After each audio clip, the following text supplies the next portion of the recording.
Translocation is the term that's used when you capture a bear and move him somewhere else. You relocate the animal. I've been, involved in bear management since I think 1979 or 1980, and so that was the tool we used all the time. I mean, we trapped, tranquilized, and hauled bears away. And I did lots and lots of translocations.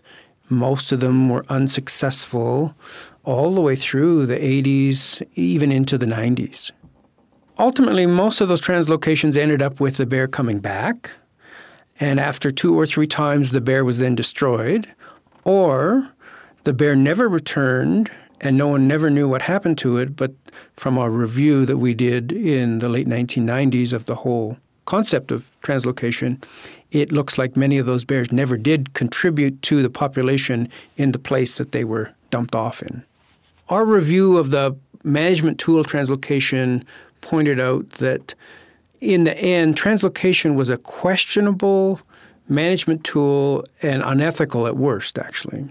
And so there are alternatives to translocating bears, which is to deal with your problems at home instead of picking your problem up and giving it to someone else, which is in essence what translocation is you're taking a problem animal that you have and relocating that problem animal to some other place where it will probably become a problem someplace else.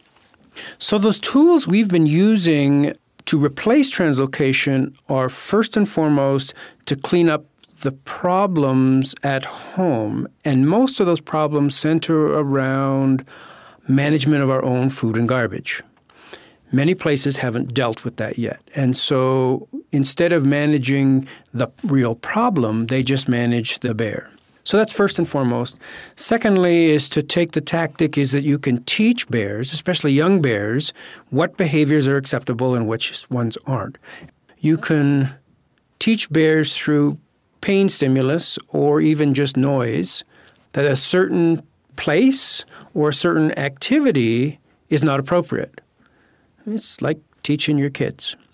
And the younger bears, especially what we consider teenage bears, those young, impressionable subadults that will try just about anything, can be taught that campgrounds are not nice places, or that hanging around people, in some cases, is not appropriate.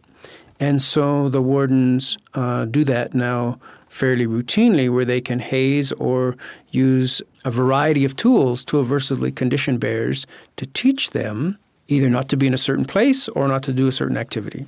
And that's that whole management regime we now have of hazing and aversive conditioning, where you can teach bears what's right and what's wrong.